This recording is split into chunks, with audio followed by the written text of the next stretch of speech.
Hi, welcome to chapter 36, section 2. And in this section, we're going to be going over Africa under colonial domination. So we're going to be looking at what Africa was like in the periods between World War I and World War II.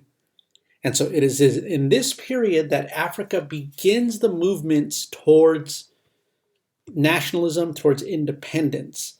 However, it won't be until after the Second World War that African countries will gain their independence from their imperial rulers. So first we'll look at Africa after the Great War. In World War I, African colonies participated. Some volunteered, others were conscripted, and they fought within the colonies against, the colonies of the European enemies. So German colonies fought against British colonies. Colonies provided resources for the war and for the war industries, so stopping those supplies would have been vital to winning the war. So that's why you saw fighting in Africa.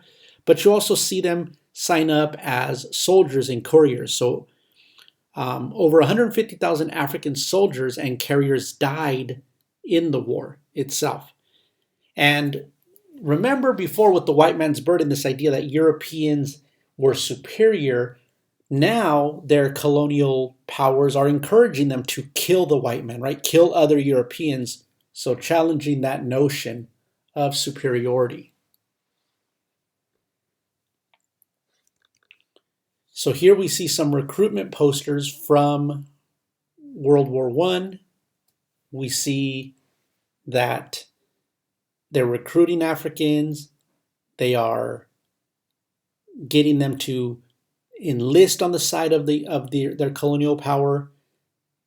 Something that, again, begins to change the way Africans see Europeans. It gives them this permission to challenge the notion of superiority. So that's going to have an impact on Africa.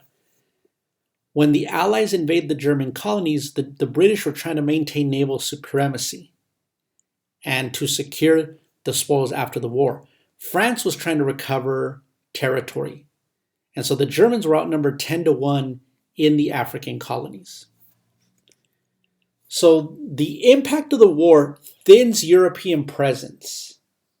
So the war channeled a lot of colonial personnel elsewhere because they were fighting the war. So it removed a lot of the Europeans that were in Africa governing during the age of imperialism. It took these men and these soldiers to fight the war. So you saw more autonomy, less European control during the war of African colonies. Africans staged armed revolts, and colonial powers were diverting the resources to the war instead of maintaining control. And the cause of revolts varied, from economic exploitation to mistreatment. So under the imperial model, the European colonial economy was designed to extract resources and to benefit the Europeans. There were two economic objectives to ruling over African territories. One of them was to ensure that the cost of the colony was borne by the colonized.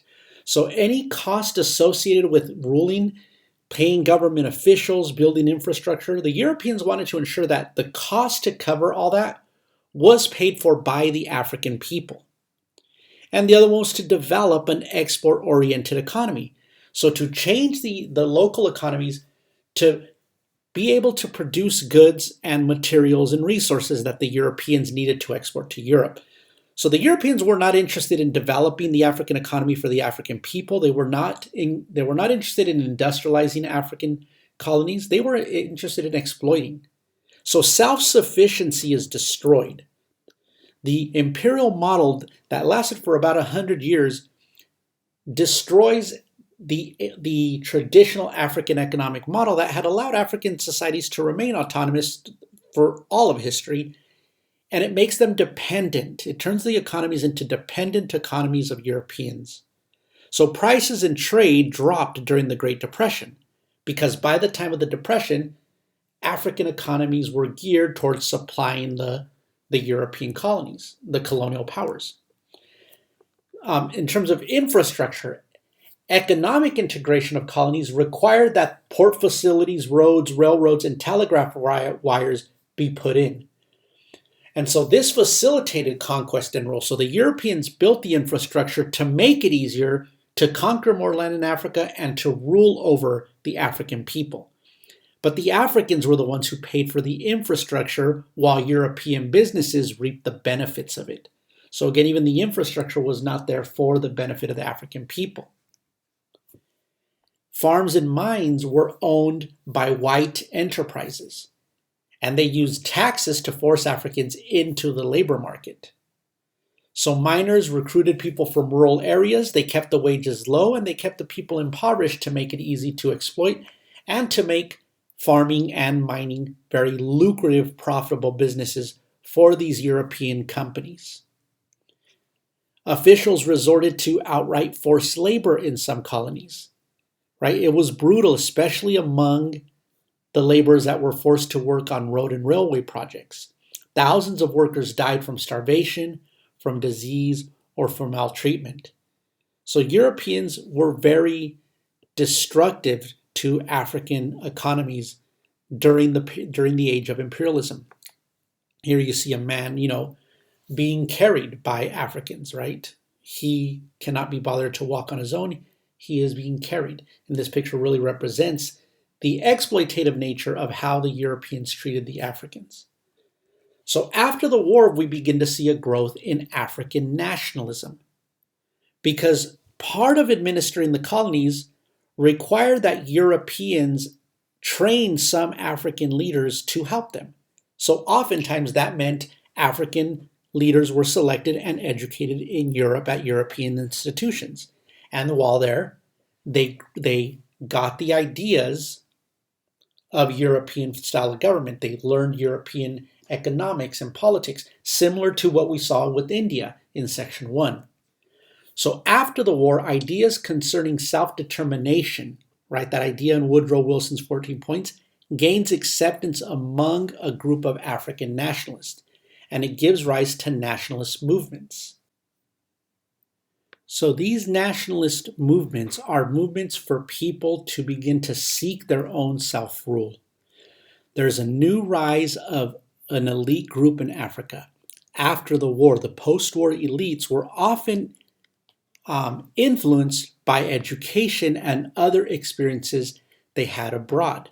People like Harry Thuku, who was one of the early leaders of resistance to Europeans, who he founded the Young Kikuyu movement, or the Young Kikuyu Association in Kenya, to educate Kenyans on how Africans in the colonies were being exploited by the Europeans.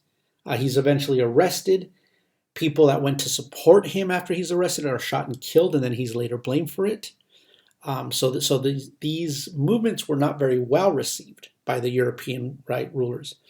Other people like Jomo Kenyatta had been educated and lived a little bit abroad in Europe. And so leaders like Jomo Kenyatta, like Harry Thuku, they began to move to create a modern nation state, or modern nation states in Africa.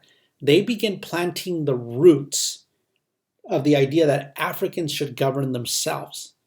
And we start to see new forms of states being developed using the European colonial boundaries, right? Europeans drew arbitrary boundaries, but by the time of the 1930s and 40s, the people in Africa are used to living within those European boundaries, so they begin to develop the sense of this territory should be this country, this state.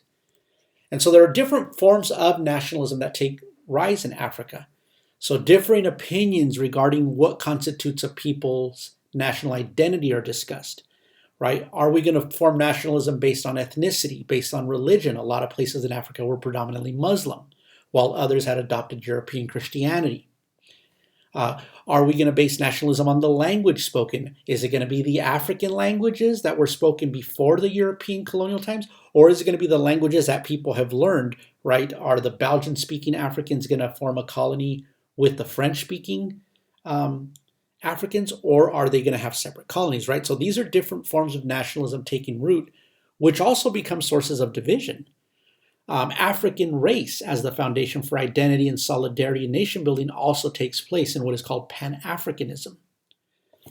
So African identity rooted in geography, right? Building nations on the basis of existing borders becomes another form of nationalism, right? What's going to be our nation? Who's going to get independence? Is it going to be all over Africa? Or are we just going to be concerned the people of us living in the British colony of Ghana or living in the British colony of Kenya, right? Or living in the Belgian colony of Congo? So these become questions and different discussions around this idea of nationalism. And you see other forms of nationalism and other discussions in the United States. W.E.B. Du Bois protested against the racial injustices within the United States. He becomes the first African American to receive a PhD from Harvard. And he becomes the founder of the NAACP, an organization still in existence today, the National Association for the Advancement of Colored People. So he starts the Pan-African Congress and conferences before World War I to try to build up African unity and calls for decolonization. Marcus Garvey also promoted Pan-Africanism.